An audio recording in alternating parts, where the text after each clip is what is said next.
So this is the beginning of the bonding chapter, and we're going to look at just different types of bonds for this section. One thing you want to make sure that you know is what a bond is. So a bond, what we're looking at is an attractive force. So it's holding things together for whatever reason. And one thing we want to focus on is that it's in elements or compounds, not between them. So one thing you want to be aware of is an intramolecular is within or between atoms. So that's what we're actually looking at. And intermolecular is between molecules. So we'll actually talk about intermolecular forces later, but they're not an actual bond. It's just between the molecules. So we're going to be looking at the intramolecular. This is what we're doing over here. We'll talk a little bit briefly about bond energy, and basically it's just dealing with, how much energy do I have to do something to break a bond, and it does require energy to break a bond, and you release energy when you make a bond. So you may want to maybe write that down or something, but takes energy to break bonds, releases energy when you make a bond. And I'll move that in a sec so you can actually read it. And again, one thing you just want to remember from regular chem, that when you do bonding, typically you're dealing with those valence electrons, the very outer shell ones that are come and go easily.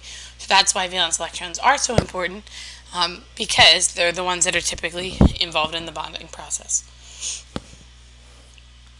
You also want to remember from honors chem about the octet rule, that for whatever reason when elements have 8 electrons in their outer shell, they're typically the most stable. So they're trying to become isoelectronic or pseudo-isoelectronic. And remember, if you are isoelectronic, you have the same number of electrons. I'll move that up a little bit.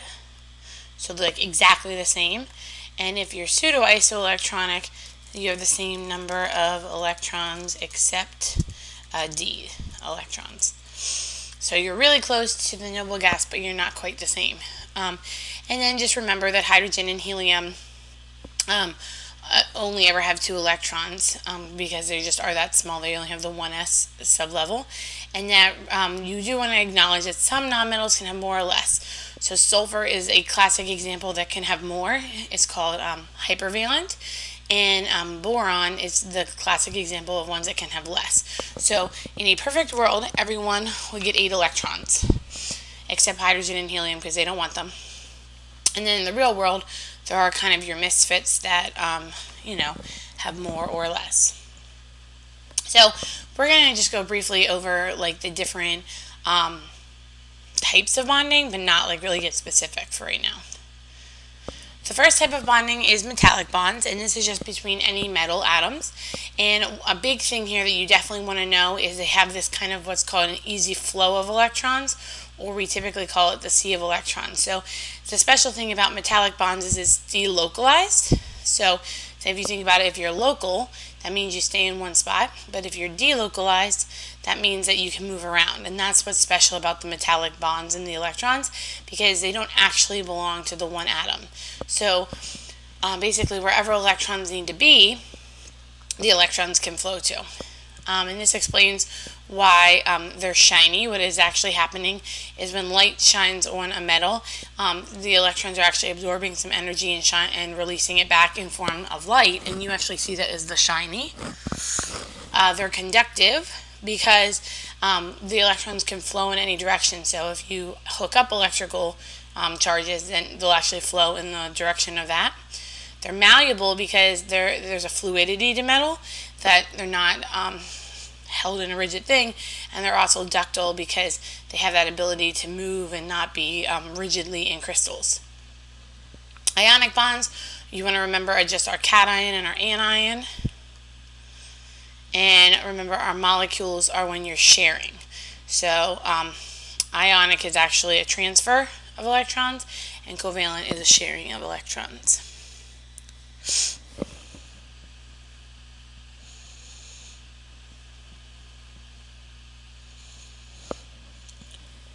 Oops, that went too far.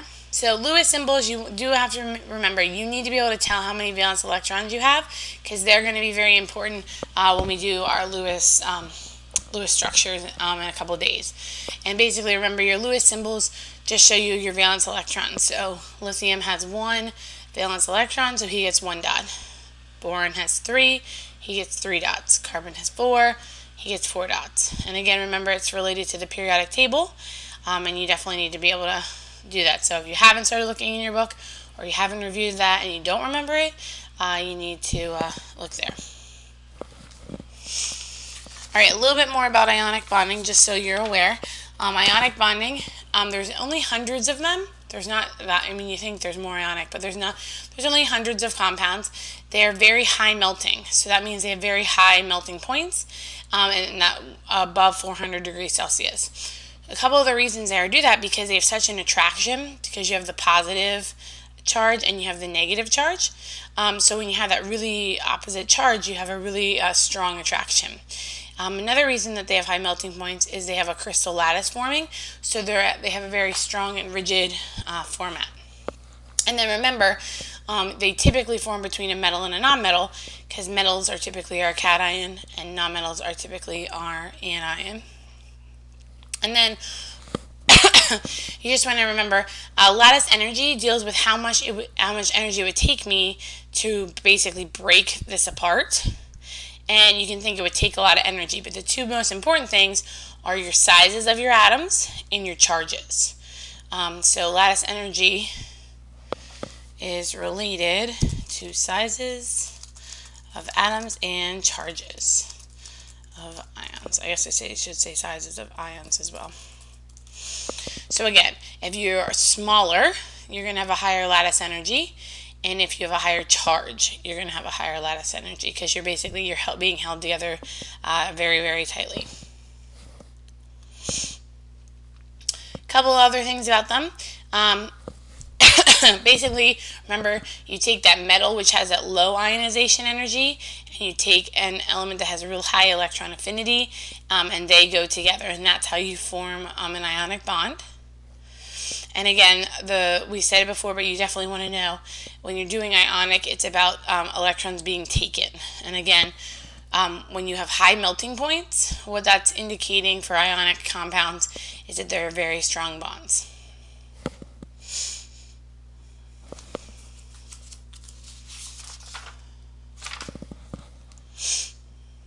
And then just remember, metals typically form our cations, nonmetals typically form our anions. So just real general review.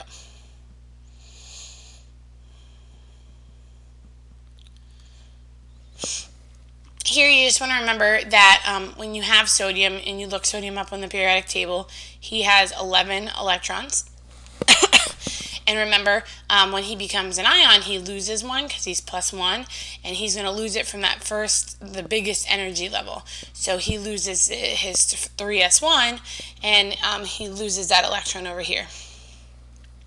Chlorine, on the other hand, when you look up him, he has his hands in 3p5.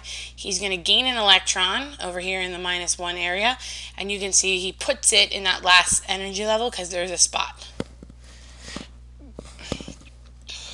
And let's see if this likes me right now. We'll see how this goes.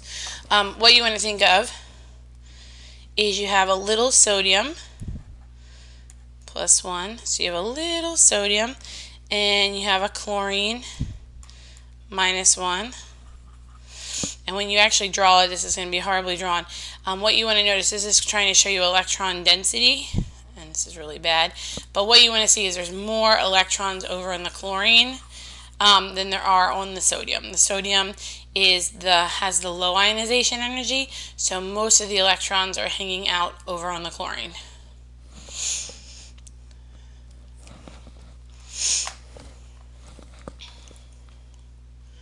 And what that's showing is that transfer, that the sodium lost an electron and the chlorine gained it. And then you can do Lewis structures for ionic compounds. They're not that common, but you can do it. So I just kind of want to show you what they look like. What you have is you have your sodium. So you show your sodium, and you draw your little dot. And you have chlorine, and you draw your dots. What you'll notice is my handwriting is going to be really bad because I'm using a slate to write. And then what you're going to do is you actually show that transfer. So you show that, hey, this electron is going here. And then what you do is you actually show that on the other side. So what happens on the other side is sodium is now +1. And you'll notice he has no electrons around him because he lost his only electron. And if we draw chlorine, what you'll notice is he has 8 electrons. And the very last thing you do, that's supposed to be a dot, sorry. The one that you took, you typically draw as an X. That's a really bad, I apologize for this one right here. If you can see, there should be 8 around the chlorine, and he is -1. So you're basically just showing that, hey, sodium has none now, chlorine has 8, and that X1 is showing that basically he got it from sodium. One more for this one right here, we're going to just show potassium phosphide. So what we have is we have potassium with 1 dot, and we're going to add it to phosphorus. And when you look at phosphorus on the chart, he has 5. And what you'll notice is we're going to move this potassium,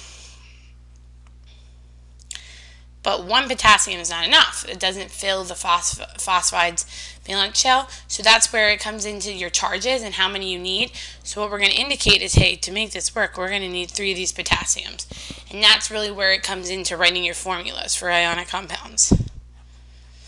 And we would show that over here. And the way you show it over here is, again, K would have be +1, and he would have none.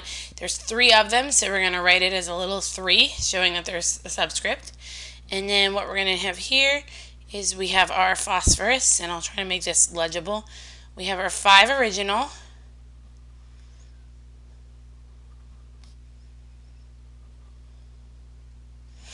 And then what you want to do is show those 3 ones we got from the potassium. So we're going to use the X's.